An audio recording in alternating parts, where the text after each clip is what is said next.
India TV YouTube channel को subscribe करें और बेल आइकन दबाएं।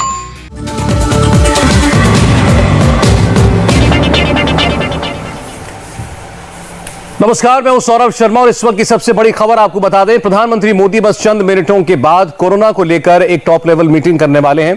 कोरोना से बिगड़ रहे हालात पर प्रधानमंत्री की यह बैठक ठीक 8 बजे शुरू होगी। यह मीटिंग कितनी इंपॉर्टेंट है, इसका अंदाजा आप इस बात से लगा सकते हैं कि इसमें अलग अलग मंत्रालयों के सभी बड़े अफसर मौजूद रहेंगे। सूत्रों के मुताबिक मीटिंग में कोरोना और वैक्सीनेशन पर डिटेल में चर्चा होगी। साथ ही साथ ऑक्सीजन सिलेंडर्स की बढ़ती डिमांड और रेमडेसिविर इंजेक्शन की किल्लत पर भी प्रधानमंत्री कोई बड़ा फैसला ले सकते हैं। मोदी को यह बैठक इसलिए बुलानी पड़ी है क्योंकि देश में सिचुएशन बिगड़ती जा रही है। दिल्ली, महाराष्ट्र, तमिलनाडु, आप कोई भी लोकेशन ले लें, हर जगह कोरोना का ग्राफ बहुत तेजी के साथ बढ़ रहा है।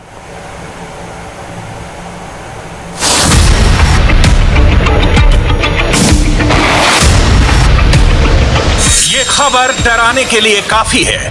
अंग्रेजी में ना समझ पाए तो हिंदी में पढ़ लीजिए। जून आते आते कोरोना से मरने वालों का आंकड़ा हर दिन 2320 पार कर सकता है। दिल्ली, मुंबई, लखनऊ, भोपाल, पटना, कोई भी शहर ले लीजिए, कश्मीर से कन्याकुमारी तक बहुत बड़ा खतरा मंडरा रहा है। 17 अप्रैल 2021 सुबह 8 बजे तक भारत में टोटल एक्टिव केसेस की संख्या 16,79,740 थी। 1,26,71,220 लोग रिकवर हो चुके हैं। 1,75,649 लोगों की मौत हो चुकी है।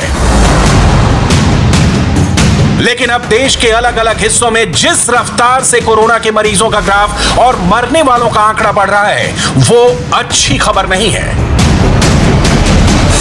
पिछले 24 घंटों में भारत में न्यू डेली केसेस की संख्या 2,34,692 पर पहुंच चुकी है। पिछले 24 घंटों के दौरान टोटल एक्टिव केस में 1,09,997 केसेस का इजाफा हुआ है। इन 24 घंटों में रिकवर करने वालों का आंकड़ा 1,23,354 है, मगर मरने वालों के नंबर्स तेजी से बढ़ रहे हैं।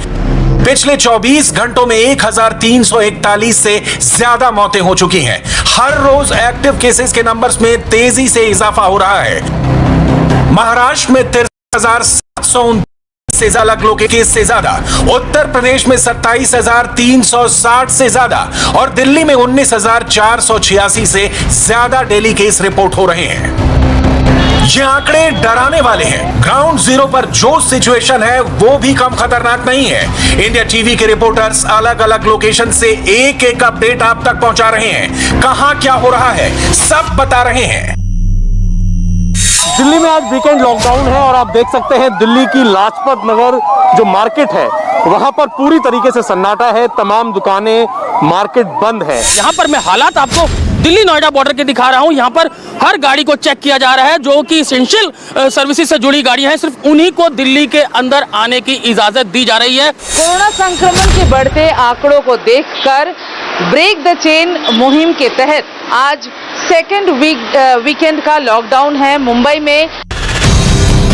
और इसी बीच आई है एक डरा देने वाली रिपोर्ट। लांसेट कोविड-19 कमीशन की एक रिपोर्ट में कहा गया है कि भारत में कोरोना की सेकंड वेव की वजह से रोजाना मरने वाले लोगों की संख्या 1,750 तक पहुंच सकती है, जो जून के पहले हफ्ते में अपने पीक पर होगी और उस दौरान हर रोज 2,320 लोगों की जान जा सकती है। हर दिन 2,320 मौत, ये सुनकर ही किसी को भी झटका लगेगा, लेकिन कोरोना काल की वास्तविकता यही है और अगले 100 दिन भारत के लिए खतरे की घंटी से कम नहीं है। अलग अलग रिपोर्ट्स में बताया जा रहा है कि इंडिया में कोरोना की सेकेंड वेव से सिचुएशन क्यों खराब हो रही है। इस साल फरवरी में कोरोना संक्रमण के नए मामले रोजाना 10,000 पर सिमट गए थे, जो अप्रैल में औसतन 80,000 पर आ गए हैं। 40 दिन से भी कम समय में कोरोना के नए मामलों में 8 गुना इजाफा हुआ है। सोचिए, पिछले साल सितंबर में कोरोना के 8 गुना केस होने में 83 दिन का समय लगता था, मगर सेकंड वेव में ये 40 दिन रह गया है। फरवरी 2021 के पहले हफ्ते में जो डेथ रेट 116 का था, वो 10 अप्रैल आते आते 838 पर पहुंच गया। इन आंकड़ों से साफ है कि हालात खराब हैं। इसलिए लेसन कोविड-19 कमीशन के इंडिया टास्क फोर्स के सदस्यों ने अपनी रिपोर्ट में सलाह दी है कि सरकार को 10 या उससे ज्यादा लोगों के मिलने जुलने या एक जगह जुटने पर अगले 2 महीने के लिए रोक लगा देनी चाहिए। ये तो हुई फैक्ट्स एंड फिगर्स की बात। अब जरा ऑक्सीजन सिलेंडर और रेमडेसिविर इंजेक्शन के नाम पर दिल्ली से महाराष्ट्र तक हो रही सियासत की बात करते हैं। कोरोना के बिगड़ते हालात के बीच इस वक्त रेमडेसिविर इंजेक्शन और ऑक्सीजन सिलेंडर पर जमकर मारापच्ची हो रही है। शनिवार को महाराष्ट्र से लेकर दिल्ली तक इंजेक्शन के दाम पर सियासी रोटी सेकी गई तो ऑक्सीजन सिलेंडर की कमी के बहाने मोदी पर हमला किया गया।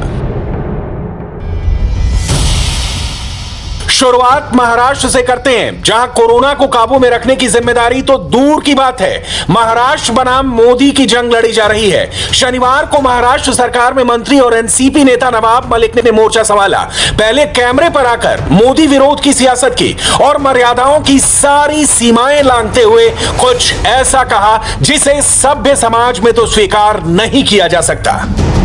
देश भर में कोविड के कारण आंकड़े बढ़ रहे हैं और मृतकों की भी संख्या बड़े पैमाने में देश में बढ़ रही है। जिस तरह से वीडियो वायरल हो रहे हैं कि शमशानों में अंतिम संस्कार के लिए जगह नहीं है, लोग कतारों में हैं और जो परिस्थिति निर्माण हो रही है, कहीं ना कहीं केंद्र इससे जवाबदारी से भाग नहीं सकता। हम तो कहते हैं कि टीका लगाने पे मोदी जी का सर्टिफिकेट पे फोटो रहेगा। हम मांग करते हैं कि कोविड से जो लोगों की मृत्यु होगी उसके डेथ सर्टिफिकेट पे भी प्रधानमंत्री का फोटो लगे। अगर आपको वैक्सीन का श्रेय लेना है तो मौत की भी जिम्मेदारी स्वीकारनी पड़ेगी। महाराष्ट्र में पिछले 24 घंटों में 63,000 से ज्यादा केस रिपोर्ट हो चुके हैं, मगर मोदी से सियासी दुश्मनी के चक्कर में ऐसी भाषा प्रयोग की जा रही है।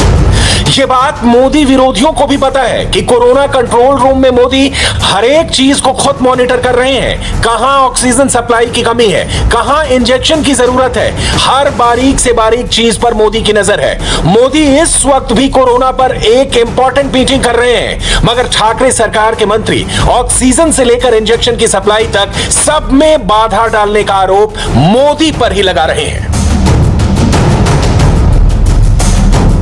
पूरे महाराष्ट्र में ऑक्सीजन की किल्लत हो रही है, रेमडेसिविर की किल्लत हो रही है और केंद्रीय प्रशासन, केंद्रीय की सरकार की जिम्मेदारी बनती है कि जब ये सारी किल्लत पैदा हो रही है तो राज्यों को किसी न किसी सूरत में ये सारी चीज़ें उपलब्ध कराने का काम करें। आज ऑक्सीजन की किल्लत हो रही है, रेमडेसिविर की किल्लत हो रही है और केंद्र की सरकार की कोई भूमिका नहीं। हमें लगता है ये तरीका केंद्र की सरकार का ठीक नहीं। केंद्रीय स्वास्थ्य मंत्री राजनीतिक भाषा बोलते रहते हैं। क्या उनकी जिम्मेदारी नहीं है कि सारी दवाएं, रेमडेसिविर हो, टॉसी हो, ऑक्सीजन हो, उसे उपलब्ध कराने का काम करें? ये शुद्ध रूप से मोदी के खिलाफ माहौल पैदा करने की कोशिश है। ऐसा लगता है कि सब आपस में मिले हुए हैं। मसलन टीएमसी के नेता डेरेक ओब्रायन का ये ट्वीट देख लीजिए। उन्होंने लिखा, महाराष्ट्र के मुख्यमंत्री उद्धव ठाकरे फोन पर पीएम नरेंद्र मोदी से ऑक्सीजन की अर्जेंट सप्लाई को लेकर उनसे बात करने की कोशिश कर रहे थे, लेकिन उनके ऑफिस से बताया गया कि पीएम पश्चिम बंगाल के दौरे पर हैं, लौट कर बात करेंगे। मगर एक सच्चाई यह भी है कि खुद महाराष्ट्र के मुख्यमंत्री उद्धव ठाकरे पीएम मोदी से बातचीत कर चुके हैं और महाराष्ट्र में कोरोना से रिलेटेड हालात के बीच ऑक्सीजन की किल्लत के बारे में उन्हें जानकारी दी है। उद्धव ठाकरे ने महाराष्ट्र में 1200 से 1500 मीट्रिक टन ऑक्सीजन की जरूरत की बात कही है और इमरजेंसी सिचुएशन में एयरलिफ्ट करके ऑक्सीजन मुहैया कराने की अपील की है। मोदी गुजरात से लेकर ओडिशा तक, महाराष्ट्र से लेकर दिल्ली तक हर मुख्यमंत्री के संपर्क में है। शनिवार को खुद स्वास्थ्य मंत्री डॉक्टर हर्षवर्धन ने ट्वीट करके कहा कि उन्होंने उद्धव ठाकरे से बात की है और केंद्र की तरफ से हर संभव मदद का भरोसा दिया है। मगर मोदी विरोध की सियासत ऐसी कि हर चीज के लिए मोदी को ही कसूरवार ठहराया जा रहा है। अब नवाब मलिक की ये बात सुन लीजिए, कैसे रेमडेसिविर इंजेक्शन की आड़ में सियासी बातें कही गई। रेमडेसिविर की दवाओं की भी किल्लत हो गई है। हम लोगों की मांग पर केंद्र सरकार ने जो इस दवा के निर्यात वाले जो यूनिट थे उनको निर्यात पे पाबंदी लगाने का काम किया। जो एक्सपोर्ट ओरिएंटेड यूनिट थे 16, वो लोग दवा विदेश में निर्यात नहीं कर पा रहे हैं। वे लोग सरकार से परमिशन मांग रहे थे कि हमें देश के भीतर बेचने की परमिशन दी जाए। सरकार कह रही थी कि 7 कंपनियों को दे दें आप, तो 7 कंपनियां लेने के लिए तैयार नहीं थी। और महाराष्ट्र सरकार की जानकारी मिलने के बाद महाराष्ट्र सरकार ने कहा कि सरकार सीधे आपसे लेना चाहती है। जैसे ही ये जानकारी उन लोगों ने केंद्र की सरकार को दिया, केंद्र की सरकार ने कहा कि आप महाराष्ट्र सरकार को सीधे देंगे तो आप पे कार्रवाई होगी। हमें लगता है ये रवैया घातक है। नवाब मलिक केंद्र सरकार पर अटैक करने के लिए आरोप लगा रहे हैं। दूसरी तरफ नरेंद्र मोदी ने कोरोना मरीजों को बड़ी राहत देते हुए रेमडेसिविर इंजेक्शनों की कीमत कम कर दी है। देश में 7 अलग अलग कंपनियां रेमडेसिविर इंजेक्शन बनाती हैं। फिलहाल इनके पास हर महीने लगभग 38.80 लाख यूनिट बनाने की क्षमता है, मगर सरकार चाहती है कि उत्पादन की क्षमता को बढ़ाकर कम से कम 50 लाख प्रति माह कर दिया जाए, जिससे कोरोना मरीजों के इलाज में तेजी लाई जा सके। महाराष्ट्र सरकार के मंत्री नवाब मलिक वे इस आपातकाल में, संकट काल में आरोप प्रत्यारोप और कटाक्ष की घिनौनी राजनीति कर रहे हैं। उन्होंने कहा कि रेमडेसिविर इंजेक्शंस के बारे में जिस प्रकार के घिनौने आरोप उन्होंने केंद्र सरकार पर लगाए हैं, क्या उसके तर्क है? क्या उसका आधार है? खुद की विफलता छुपाने के लिए सारे झुठलाने वाले आरोप, इस प्रकार के आरोप करके महाराष्ट्र सरकार की विफलता छुप नहीं सकती। सियासी शोर शराबे के बीच ये बात सच है कि इस वक्त देश के अलग अलग हिस्सों में ऑक्सीजन सिलेंडर्स की कमी है। देश के 12 राज्य महाराष्ट्र, मध्य प्रदेश, गुजरात, उत्तर प्रदेश, दिल्ली, छत्तीसगढ़, कर्नाटक, केरल, तमिलनाडु, पंजाब, हरियाणा और राजस्थान में मेडिकल ऑक्सीजन की मांग ज्यादा है, मगर कोरोना के बढ़ते मामलों की वजह से मुश्किलें बढ़ गई हैं। ऑक्सीजन सिलेंडर्स का ट्रांसपोर्टेशन आसान नहीं है। 24 घंटे और 7 दिन सड़क परिवहन सुनिश्चित करने वाले पर्याप्त क्रायोजेनिक टैंकर्स की कमी है। जब ऑक्सीजन को एक राज्य से दूसरे राज्य में लाया जा रहा है, तो इसके निर्माता से मरीज तक पहुंचने का समय 3 से 5 दिन की जगह 6 से 8 दिन तक पहुंच रहा है। महाराष्ट्र में इसकी ज्यादा दिक्कत है, इससे कोई इनकार नहीं कर रहा। मुंबई के अलग अलग बीएमसी के अस्पतालों में ऑक्सीजन की कमी हो रही है और कई पेशेंट्स को शिफ्ट करना पड़ रहा है। ऐसे 3 मामले सामने आए हैं। बोरीवली का भगवती हॉस्पिटल, साथ ही जोगेश्वरी का जो ट्रॉमा सेंटर है वहां, और साथ ही यहाँ जहां पर हम मौजूद हैं भाभा हॉस्पिटल, वहां पर भी पेशेंट्स को शिफ्ट किया गया है दूसरे जगहों पर, दूसरे कोविड सेंटर्स या दूसरे हॉस्पिटल्स में। बताया जा रहा है कि ऑक्सीजन की कमी है और महाराष्ट्र के मुख्यमंत्री ने भी केंद्र को लिखा है, प्रधानमंत्री को लिखा है कि ऑक्सीजन की सप्लाई जो है वो उन्हें चाहिए, क्योंकि महाराष्ट्र में जितना ऑक्सीजन बन सकता है वो अपने लेवल तक पहुंच चुका है। ये सर, इसमें ऑक्सीजन आप लोग बाहर से लेके आ रहे हैं? नहीं सर, ये हॉस्पिटल का ही ऑक्सीजन है, कॉन्सेंट्रेटेड ऑक्सीजन बोलते हैं इसको, जो मतलब पेशेंट को ट्रांसफर करते समय लगता है ना, इसीलिए इसको लेके जाते हैं। ऑक्सीजन का शॉर्टेज चल रहा हॉस्पिटल? हाँ, ऑक्सीजन का शॉर्टेज है, इसलिए हम लोग इधर उधर ट्रांसफर कर, लेकिन हॉस्पिटल अच्छे से मैनेज कर रहा है। कुछ पेशेंट्स को भी यहाँ से शिफ्ट किया गया हॉस्पिटल? हाँ, पेशेंट को शिफ्ट किया गया। यहाँ से भी 19 पेशेंट्स को शिफ्ट किया गया है कल देर रात में अलग अलग जंबो कोविड सेंटर्स में। जंबो कोविड सेंटर्स में इसलिए क्योंकि वहां पर ऑक्सीजन प्लांट है, लिक्विड ऑक्सीजन वहां बनता है, लेकिन जो इस तरीके से टैंक में ऑक्सीजन है जो वेंडर सप्लाई करते हैं, इसकी कमी अलग अलग हॉस्पिटल्स में हो रही है। भगवती हॉस्पिटल जो कि बोरीवली में, वहां से पेशेंट शिफ्ट किए गए हैं। बैंड्रा भाभा जहां इस वक्त मैं मौजूद हूं, वहां से पेशेंट शिफ्ट किए गए हैं। साथ ही कुर्ला में जो भाभा हॉस्पिटल है वहां से पेशेंट्स को हटाया गया है क्योंकि ऑक्सीजन की कमी थी। साथ ही गोवंडी में शताब्दी हॉस्पिटल है, वहां से भी हटाया गया। इस मुश्किल वक्त में हर कमी को पूरा करने की कोशिश होनी चाहिए, लेकिन मोदी विरोध के चक्कर में कोरोना पर भी सियासत हो रही है। महाराष्ट्र की ही तरह दिल्ली में भी तेजी से कोरोना के केस बढ़े हैं, मगर दिल्ली के सीएम ने कोरोना पर सियासी घमासान में कूदने के अलावा केंद्र से मदद मांगी और पॉइंट बाय पॉइंट बताया कि उन्हें क्या चाहिए।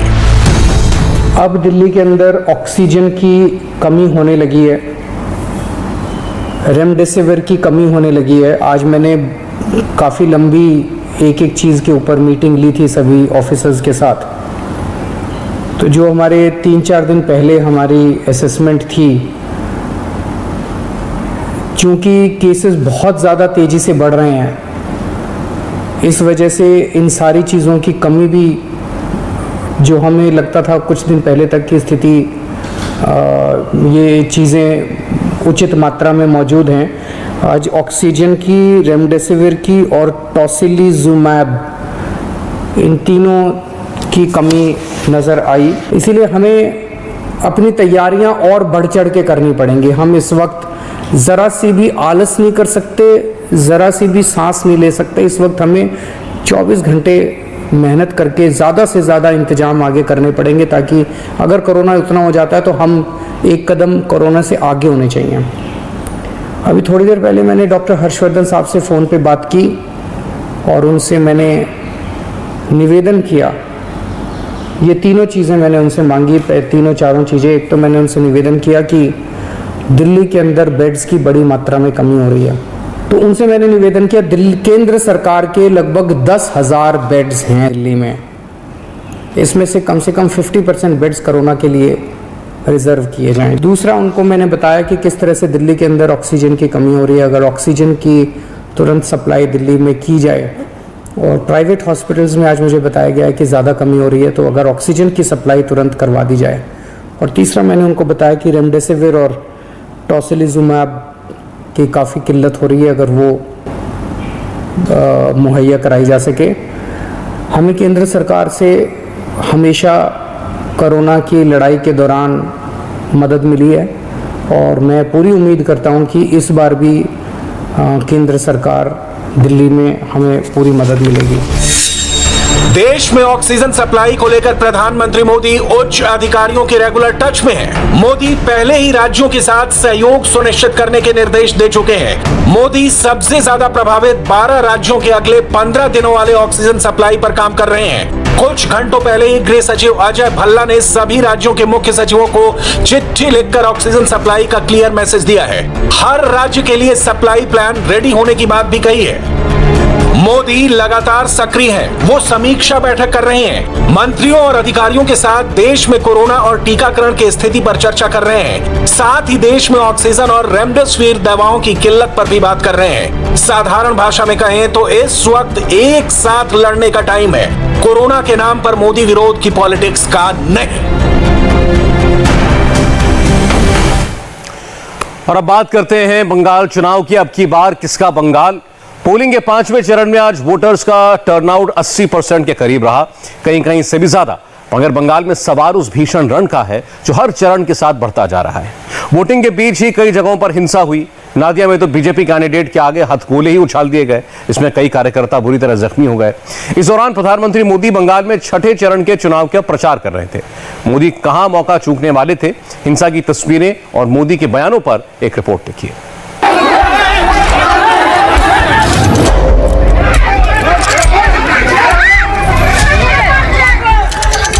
जल्दी जल्दी जल्दी हॉस्पिटल ले जाओ। चरण दर चरण चुनाव क्लाइमेक्स की ओर, वायलेंस अपने चरम की ओर।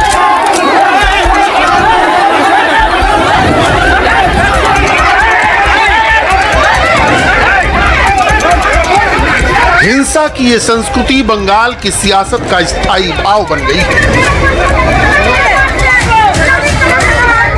नदिया में तो बीजेपी उम्मीदवार की मौजूदगी में बमबाजी हुई। जल्दी जल्दी जल्दी। बीजेपी कैंडिडेट अंबिका राय के कई कार्यकर्ता घायल हो गए। इल्जाम टीएमसी कार्यकर्ताओं पर, जिससे बीजेपी की सीधी फाइट। अब इस हिंसा के साए में प्रधानमंत्री नरेंद्र मोदी के ताजा बयान को देखिए।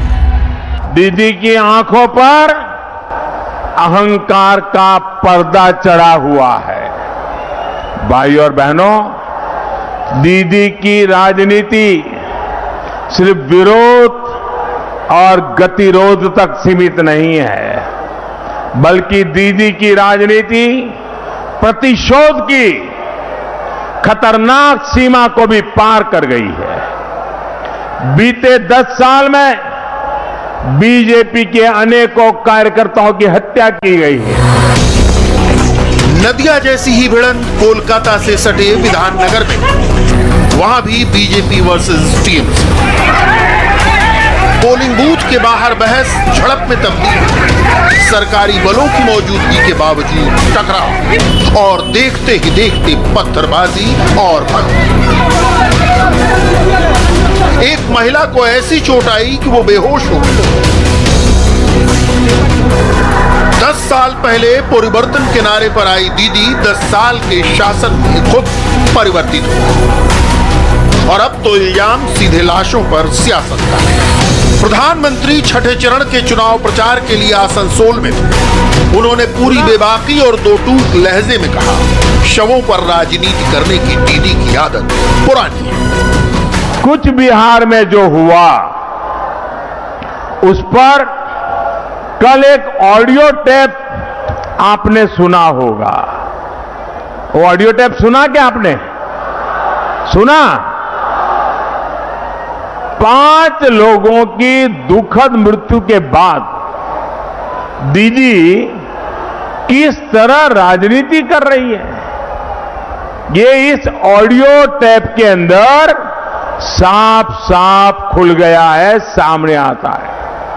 इस ऑडियो में कुछ बिहार के टीएमसी नेता को कहा जा रहा है कि मारे गए लोगों के शवों के साथ रैली निकालो।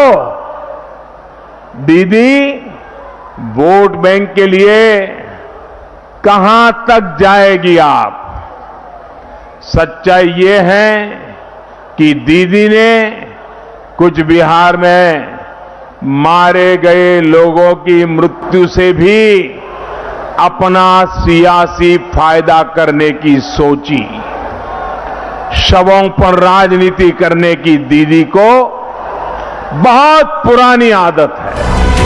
प्रधानमंत्री उसी टेप का जिक्र कर रहे थे जिसमें कथित तौर पर ममता बनर्जी टीएमसी कैंडिडेट पार्थ प्रतिम रॉय से सीतालकुची की लाशों को रोके रखने, लाशों के साथ धरना प्रदर्शन की मंसूबाबंदी कर रही थी। बातचीत का ये टुकड़ा फिर सुनिए ताकि सनद रहे। মাথা ঠান্ডা করে ভোটটা করো, তারপরে বিচার আমরা করবো। একদম আমি অ্যারেস্ট করাবো সব কটা সিআরপিএফকে। ডেড বডি গুলো এখন রেখে দাও, কালকে ডেড বডি গুলো নিয়ে র্যালি হবে। আজকে পরিবারগুলোকে বলবে কেউ ডেড বডি নেবে না। ঠিক ঠিক ঠিক সব থাকবে এবং আজকে আগে ভোটটা করে নাও মাথা ঠান্ডা করে। একদম একদম তালাচি হচ্ছে যাতে তুমি ভোটটা না করতে পারো, ঘুরে যাও। একদম একদম আছি ফিল্ডে আমি পড়ে আছি। এরা কারা করেছে? CRPF CRPF CRPF. লোকগুলো কারা? লোকগুলো কারা? আমাদেরই লোক, আমাদেরই লোক। কাজ করো, পুরো এফআইআর করবে লয়ারকে দিয়ে, নিজের ইচ্ছে মতো করবে না। ওকে ওকে। এফআইআর বাড়ির লোক যেটা করবে আমি বলে দেবো আফটার ইলেকশন। ঠিক ঠিক। এখনই স্টেটমেন্ট নিতে গেলে করবে না, ভালো করে এফআইআর করতে হবে, লয়ারের সাথে কনসাল্ট করে, যাতে এগুলো ওদের কমান্ডার থেকে শুরু করে এসপি থেকে শুরু করে সবকটা পাচ্ছে। এসপিকেও বাঁচাতে হবে, আইসিকেও বাঁচাতে হবে। ঠিক ঠিক। दरअसल लाश पर राजनीति का मुहावरा यहाँ दोहरा मायने रखता है। पहले विरोधियों को लाश बना देने की राजनीति, फिर राजनीतिक हिंसा के शिकार लाशों पर राजनीति। आसनसोल में प्रधानमंत्री यही नहीं रुके। ममता बीजेपी की लहर को बांग्ला राष्ट्रवाद की लहर से दबाने की मशक्कत में प्रधानमंत्री ने ममता के इस बंगाल प्रेम को भी तर्कों के साथ मिथ्या कुथा करार दे दिया। दीदी, ओ दीदी,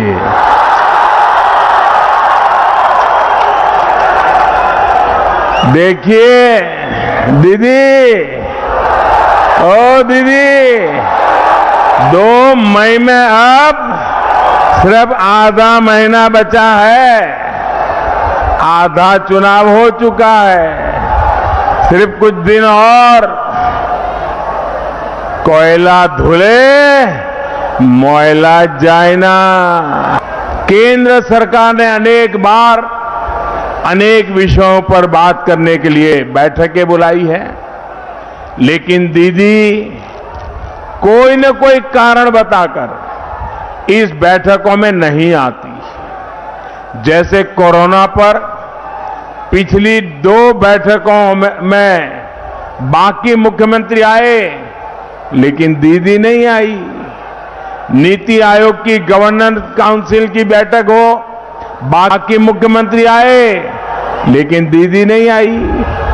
मां गंगा की सफाई के लिए देश में इतना बड़ा अभियान शुरू हुआ, लेकिन दीदी उससे जुड़ी जो बैठक होती है उसमें भी नहीं आई। 1-2 बार न आने को तो समझ में आता है साथियों, लेकिन दीदी ने यही तरीका बना लिया। प्रधानमंत्री मोदी ने केंद्र की हर मदद ठुकराने पर दीदी को विकास विरोधी करार दिया और एक बार फिर बंगाल में डबल इंजन की सरकार की जरूरत बताई, जहां केंद्र से लेकर प्रदेश तक बीजेपी का तालमेल हो। बीते 10 सालों में विकास के नाम पर आपके साथ विश्वासघात किया है। विकास के हर काम में, हर काम के आगे दीदी दीवार बन के खड़ी हो गई, दीवार बन के खड़ी हो गई। साथियों, बंगाल को विकास रोकने वाली नहीं, डबल इंजन की सरकार चाहिए, डबल इंजन की सरकार। आसनसोल के बाद प्रधानमंत्री मोदी दक्षिण दिनाजपुर के गंगारामपुर में थे। ममता प्रधानमंत्री पर जब आक्रामक होती हैं तो खूब होती हैं। मोदी ने रैली में आई जनता को 19 मार्च से 13 अप्रैल तक तारीखवार याद दिलाकर चौंका दिया कि ममता ने कब उनके खिलाफ कैसी भाषा का इस्तेमाल किया। मोदी ने चुटकी लेते हुए कहा कि मैं दीदी छोड़कर उन्हें कुछ नहीं कहता, ज्यादा से ज्यादा 2 बार दीदी कह देता हूं। मोदी का ये वही दांव था जिससे विरोधी अपने ही वार से घायल हो जाता है। 26 मार्च को दीदी बोली, देश में सिर्फ मोदी की दाढ़ी बढ़ती जा रही है, मोदी के दिमाग के साथ कुछ दिक्कत है, ऐसा लगता है मोदी का कोई स्क्रू ढीला हो गया है। 13 अप्रैल को दीदी ने फिर से मुझे सबसे बड़ा झूठा कहा, मंदबुद्धि कहा। ये लिस्ट बहुत लंबी है। दीदी की गालियों से मुझे कोई दिक्कत नहीं है। दीदी, आप मुझे जितना कोसना है कोसिए, जितनी गाली देनी है दीजिए, लेकिन कम से कम बंगाल की महान परंपरा को, बंगाल की महान संस्कृति के, उसको, बंगाल के कल्चर को मेहरबानी करके मत भूलिए। बंगाल की सियासत में बड़ी सेंध लगाने की फिराक में जुटी बीजेपी दलितों और पिछड़ों के सहारे है। कहीं मतुआ, कहीं राजवंशिया, तो कहीं आदिवासी वैष्णव। टीएमसी की एक उम्मीदवार सुतापा मंडल ने दलितों के लिए कथित तौर पर भिखारी शब्द का इस्तेमाल किया। मोदी ने इस बयान की आग एक बार फिर कुरेद दी।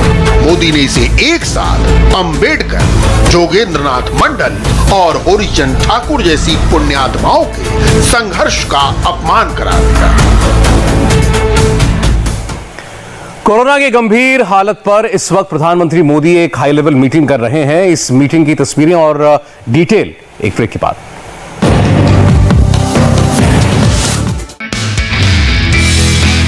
नमस्ते, मैं हूं मीनाक्षी जोशी। वीडियो और खबरों से अपडेट रहने के लिए India TV YouTube channel subscribe करें, बेल आइकन दबाना ना भूलें। जुड़े रहें इंडिया टीवी के साथ।